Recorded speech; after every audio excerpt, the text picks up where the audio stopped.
Good morning and welcome to Focus on the News.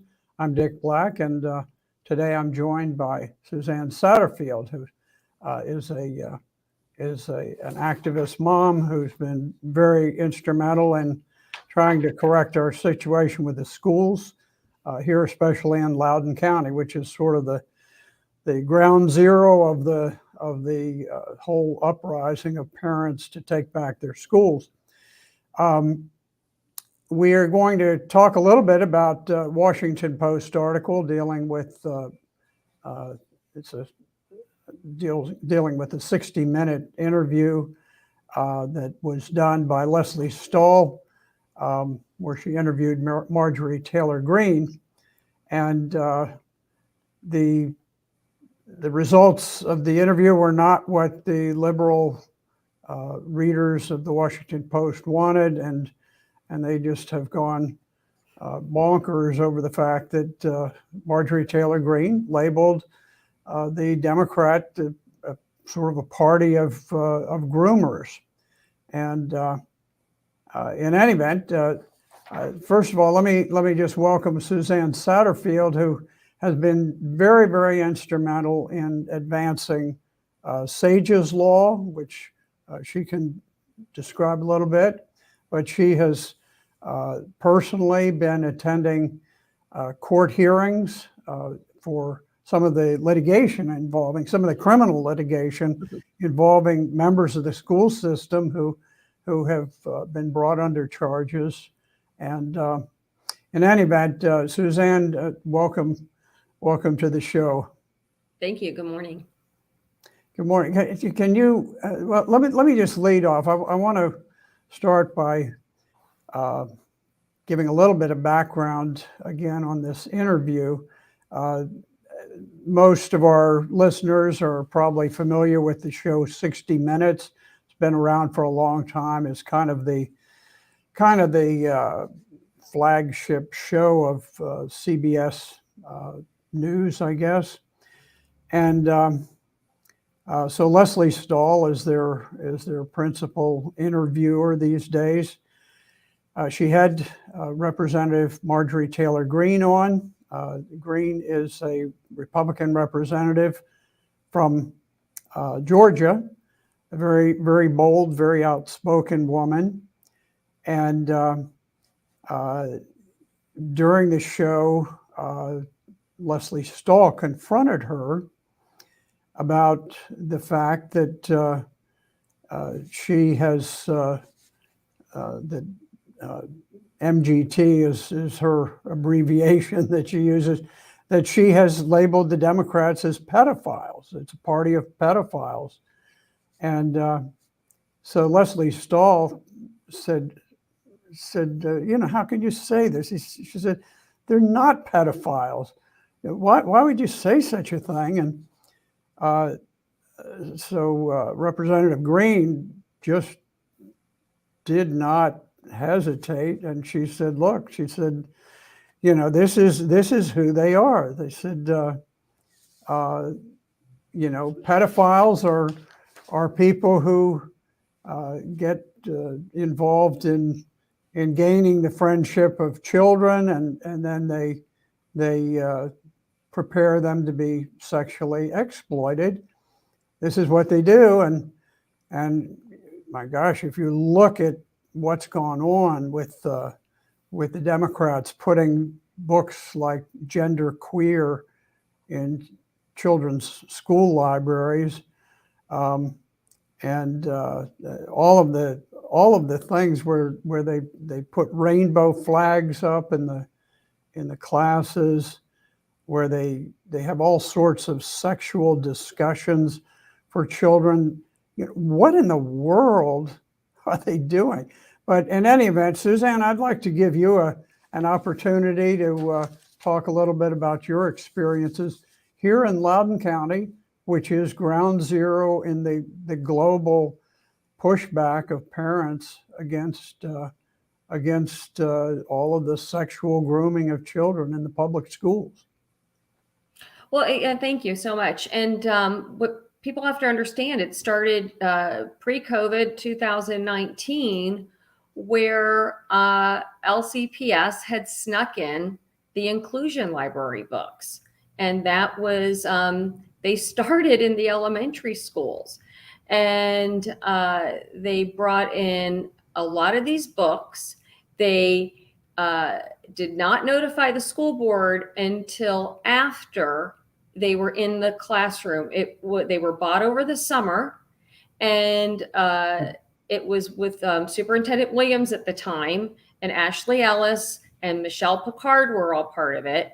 And they tried to present it to the school board as a, oopsie, we forgot to tell you. And why would they forget to tell them? And so let me ask you a question, if I could. This, I had the impression, I was unfamiliar with this practice of individual teachers having an in-class library. This is not traditional in the public schools. This is a relatively new development. And apparently this is a very big thing with the homosexual teachers, the ones with the rainbow flags and things. Now, are you saying, and correct me if I'm wrong, but was there a particular time where there was a sort of a school-wide purchase of these books for the purpose of putting them into the classrooms? Or so that's what they snuck them in, and they called them inclusion libraries, which are classroom libraries. And the purpose is they were for student use in the classroom, to not take them home. The parents were not allowed to see them. And right there, red flag. Why would parents be kept from seeing anything that their child is exposed to in schools? And as I've said many times in the past, that the left has taken advantage of so many things that we naturally trusted within the schools. And it doesn't matter what generation you're in, what ethical background, I believe. We've all at some point told our kids, or we were told by our parents when you first start school, is go to school and listen to your teacher. And I bet that translated to anybody to really just go to school, behave, and do your work. That did not mean that whatever your teacher does replaces how we believe and what we would teach you. But that's what they did. That's what they did with this inclusive library. That's what they've done now with taking parental rights away. And but again, you have to ask yourself, if they're hiding books from parents, there's something to be concerned. And so they did that. Let me just ask you, what kinds of books were in these inclusion libraries? We know we've had a problem with critical race theory.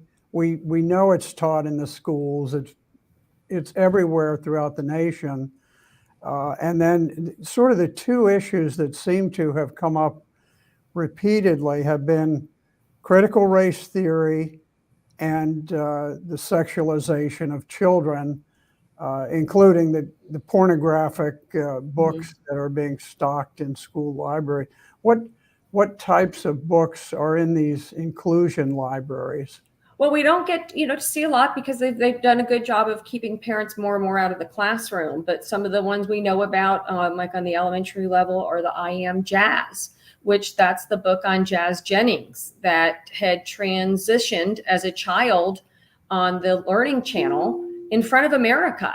And I believe Jazz's story, Jazz's family allowing that to happen is really what created this big influx of people having their children think they were born in the wrong body and that this is fixable. And so I really think that, and so they normalized it. And Jazz, of course, they did a book, and this book is an animated book that's in the child's classroom. There's another book out there that is shows all kinds of kids, and it's about all, you can be anything you want, and it mentions all these different genders. And again, it's illustrated to children. It's a book for children up to 8 years old, and these are in the classrooms. And you have to ask yourself why wouldn't parents be part of that conversation? Why is there such an urgency to put that in? It is against biological facts. There, you cannot change your sex, and we know that it's a fact. There was a little girl years back that was even on the Steve Harvey show, who she was explaining the skeleton, and was pointing out different things, and she talked about the foot and the toes, and the next thing she got to the pelvis, and she explained, the difference of this is the female, because it's structured this way to hold the babies. And right then and there, that within itself, it goes deeper. So cosmetically, what you do and any drugs that you take will never ever make you change your sex. And why are the Democrats so bent on this? And it really comes down to is they keep wanting to break the nuclear family. They want to pit, it's part of Marxism, that part of that whole thing is put the children against the parents.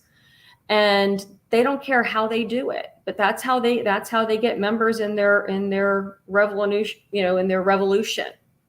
And they take no prisoners. Then they will take children, because children are the most impressionable, the most gullible, and vulnerable. And these people, so when she calls them pedophilias, which sounds shocking, but they're that and more. They're that and more. And the sad part is they're damaging these children with this ideology and this wrong think. Well, it's such a broad-reaching problem. Every one of the states has its own education department, and so in theory, you have 50 statewide school systems. But in practice, the people who really run the schools, I mean, not issuing policies, but who really set the culture of the schools, are the school teachers.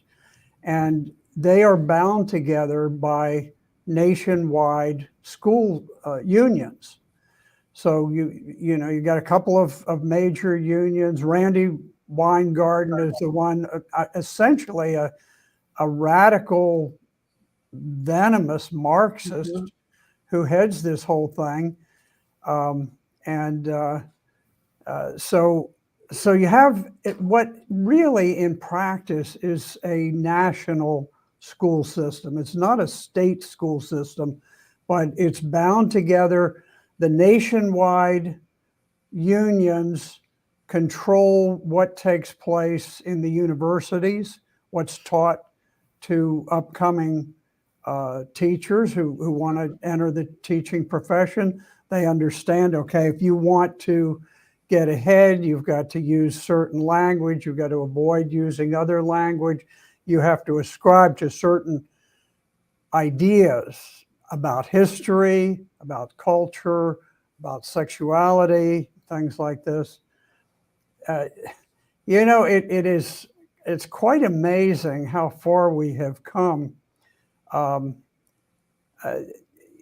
There's the one book, Gender Queer, which has been very controversial all across the country. This is it's a comic book designed for children. It's supposed to appeal to little children, appeal to them, and it contains in there a cartoon of a bearded man with a youth kneeling in front of him, and he is sodomizing the boy. It is absolutely explicit. You can see the bearded man's sex organ. You can see the boy's mouth.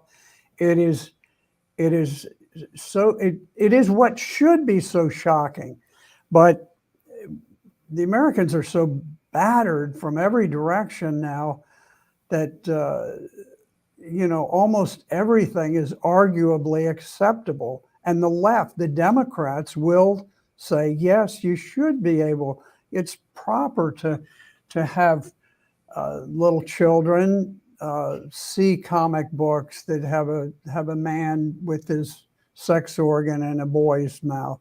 They'll say this, but they won't put it in those. They'll say, oh, well, this is freedom of this and that or whatever. But I was the top military prosecutor, the lead trial counsel at 3 Corps at Fort Hood, Texas, and I remember one of my first cases there. I was prosecuting a fellow who had repeatedly raped and molested his 2 daughters, and one of the specifications dealt with him showing a pornographic book to these girls, and under Article 134 of the Uniform Code of Military Justice, I was able to successfully prosecute him. Now he was prosecuted for rape and other things, but one of the specifications was for indecent acts with a child involving no physical contact. So it was independent of the physical contact that occurred in other ways. But the punishment for this, for showing a child pornographic material for the purposes of inciting sexual desire, was a maximum penalty of a dishonorable discharge, total forfeiture of pay, 7 years confinement at hard labor, and reduction to the lowest pay grade. Just flipping through the military judge's handbook for that time, which military judges used it was a bench book. There was also Article 134, indecent exposure. If you indecently exposed yourself, bad conduct discharge, 6 months confinement. There was another article, indecent language to a child, where simply by describing things sexually to a child in an indecent way could result in a dishonorable discharge with 2 years confinement. So you can see, now this is back, back in the 80s we were doing this, but these things were taken very seriously. The fellow that I prosecuted in this particular case involving the book, he went to Fort Leavenworth for 15 years. Now he had a number of rape charges, so I don't want to suggest that it all stemmed from this, but it was clear that the jurors were most interested in the fact that he was giving pornographic material to a child, and I think that Wade he pled not guilty, and I think that weighed into the notion that indeed everything that he was saying was a lie, that the assertions that the U.S. government were making were valid. But we've gone from this time where you could be sentenced to 7 years confinement in the military for showing pornographic books. Now you have the Loudoun County School Board approving the distribution of pornographic materials, funding them at taxpayers' expense. Now, I think, have they taken gender queer off the list at this point? I'm not sure. I think they took that one off. but I think it was Lawn Boy that stayed. And this was the problem when they brought, so when the school board was made aware that they had purchased the first set of inclusion books, and there was a big uproar. There were quite a few parents that had gone back then and challenging it. And the school board came down to say, and Eric Hornberger, I believe, was a school board member at the time, that said, well, they're all in the classrooms now. We're not going to take time and pull them all out and view them all. So we'll create this system where if parents find out there's a questionable book, then it can be brought forward. Well, if it's a library book, something that's checked out and it's, you know, categorized, and you can even as a parent look up online titles and authors, but an inclusion classroom library, you don't. Somebody though had told me that they thought you can, but I haven't seen that part, so I can't speak to that. I've not seen it, and I'm sure a lot of parents don't even know and aren't looking for it. There's been a lot of challenges launched. At some point, a challenge is going to have to make it to the U.S. Supreme Court. There's some old case law dealing with the removal of books from school libraries. It's very, very convoluted, extremely difficult to understand. And they're really, you know, the idea is that somehow there's some First Amendment right implicated in what you stock in the school library. Well, the fact is, not every book in the world goes into a school library. You have to have the library collection curated, and you have things that you select. So the question is, what do you select? Who does the selection? And to this day, I see no rationale for teaching sex to children. You know, we went for thousands and thousands of generations without public schools teaching children sex, and the species continued to reproduce itself, and we didn't have nearly the level of unwanted pregnancies, aberrant sexual behaviors, deviancy. We didn't have anything close to the level of rapes and crimes occurring in the schools. I would tell you, to my knowledge, there was never a rape in a public school all of the years that I attended school, and I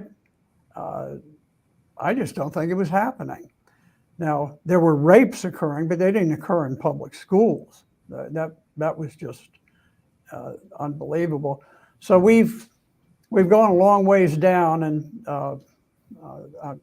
I'm hoping that you can help to bring us back, Suzanne. Well, I'm going to try, and there are so many dangers in what they've done, and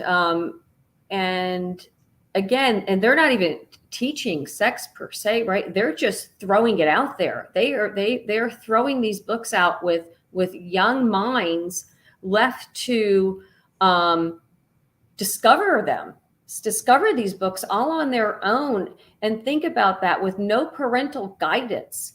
And you know, children's minds are all over the place, and some of this stuff can be very shocking. I mean, when I went door knocking with Fight for Schools to get petitions signed for removal of school board members, and I happened to be talking to, she's actually a teacher, and she's a special needs teacher at one of the high schools. And she brought up one of the books that was being questioning at the time. And she's like, oh, I read that book. That book's not so bad. I said, you're an adult. You're an adult. I said, that book is in the hands of middle schoolers. And I said, and she's like, oh, they get it anywhere anyways. And I said, they don't all. And again, that's a reckless way of thinking. And it's different between, again, how that they have it in front of them and how they handle what they're seeing. And I believe personally, when kids are exposed to the sexually graphic, the raw, the to what the level of these books are and some of these stories at such a young age, some of them in their minds think that they can handle whatever comes to them. And I think you see children become promiscuous at a younger age because of it.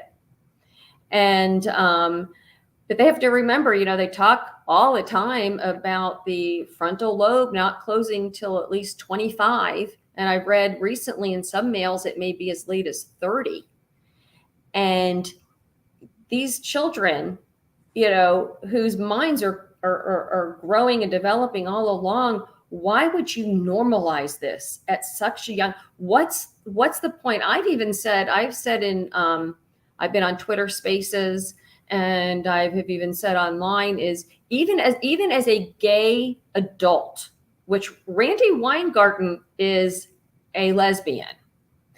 I said, I didn't realize that, but why am I not surprised? I mean, I have noticed that there's a particular venom that emanates from so many of the homosexual activists. It's just a sort of a generalized hatred, but that's a fact I was not aware of, but not surprised. Yeah, but my thing is that as a person, I would think, and I know that there are conservative, people out there that are gay, that they don't put that they're even put themselves, they're hiding behind this stuff. They don't agree with this type of stuff. Why are they selling that to be gay? You have to be so vulgar, the vulgarity. Yeah. That's what they're selling to these children. They're selling the perverse, the vulgarity. Where is this glamour in this? They talk about there being teaching inclusiveness. No, you're teaching vulgarity, and you are normalizing. When you have a book like Genderqueer, you are normalizing, like you said, pedophilia. Why would anybody, straight or gay, as an adult, want to normalize and take that there? And what I've said more than once with these books, because the librarians, they come to the school board meeting and they like to talk about that they are experts, that they're experts, and they pick these books to offer variety of literature. How is a sexually graphic book with oral sex a book of literature? And they come, and there's one sitting next to me at the last school board meeting, and she brought this book, I think it was called Dreams. And she said, all that's in this book is a kissing. And why is this, why is this so bad, this book? She wouldn't dare bring Genderqueer. She wouldn't dare read that and hold that. They never do. And that's my thing. If you can't sit there in an open forum among parents and children and read that book and feel proud about it, right then and there, that should question how you can put that book in the classes. Yeah, and, some people will argue, they'll say, oh, kids don't check that Genderqueer book out. They don't. I said, oh, you're right. They don't check it out. You know what they do? Like they've done for generations. They tell their friends, hey, on aisle A17, there's this book. When you're in there, go check it out, right? And they do their little sneak peeks, and then they put it back. So more kids are probably seeing that book than ever, knowing it's there than they even realize. Sure. Well, we were dealing with a piece of legislation in the Virginia Senate, and this was done several years back, and the Republican senator who had introduced the bill he stood up and he began to read a couple of passages from the book, and the Senate clerk, who's a Democrat, She's in charge of the Senate pages, who are children of about 14 years of age, and she just became distraught. She rushed all of the pages out of the chambers of the Senate. She was just literally shaking with anger that he would dare to expose her precious pages to this stuff. Now, I don't disagree with the notion that the pages at age 14 should not be exposed to the language of these texts that are in our schools. But the fact is, they're in our schools so that they will be read by underage children. And frankly, I really don't care whether a public school child is 6 or 18 years old. You can't tell me that teaching perversion is okay if you're a junior in high school, but it's not okay if you're a first year grade school student. You should not teach perverse sexual behavior to children anywhere. It shouldn't be taught in universities. It shouldn't be taught in schools that are supported using public funds anywhere. I just mentioned, Leslie Stahl being so aghast at the idea that the Democrats are a party of pedophiles. But the Daily Caller had a very, very clear but explicit video of a gay pride parade in Seattle, which, of course, the city is ruled by the Democrats from A to Z, and the Democrat government there of Seattle had blocked off the road, and there was a heavily attended event. I would say that there were hundreds of people. I couldn't tell you the exact number, but they had blocked off a major intersection, and there was a crowd gathered all around there. Children were brought to watch, and there were probably 8 or 10 naked, fat old men. Some of them were transgender, or they'd done different things. Some of them were just fat pedophiles, and they rode on bicycles. I mean, they were a disgusting display. Even, I don't care whether it had anything to do with sex or not. Guys who are in that physical condition ought not to be showing their bodies in public anywhere. But you had these guys, and they're riding around in a big oval circuit, and they're riding so that they can display themselves. They can display their nakedness to the crowds and to the children. And the particular video, I don't know how the Daily Caller got hold of this, but there was a family there that had children, or at least there was a mother. I couldn't identify the father, but there were a couple of little girls. One was very young, but one was probably maybe 7 or 8 years old. And as the camera would pan back and forth, and you're looking at the crowd and you're looking at these disgusting human beings riding around naked, you looked at the face of this child. I couldn't stop because, I have a lot of grandchildren. I love them all and protect them all. And you could see the expression on this little girl's face. And you could tell that she was very distraught because people are hardwired to react in certain ways. A child knows that it's abnormal for an adult to be walking around naked. It's just, and for some stranger to be parading around in public, they know it's abnormal. And for him to be showing off his genitals to children they know that's abnormal. And you could just tell this was a very disturbing emotional event for the little girl. That type of display is encouraged, endorsed, backed up by many of the governments across America, where the homosexual public behavior has been condoned for a long time. Full disclosure, I'm a little bit biased because when I was a snake hunter in Florida as a young boy, a homosexual fellow tried to kidnap me and my buddy when we were out snake hunting, and we had a very, very successful hunt and had 4 big, fat, venomous water moccasins.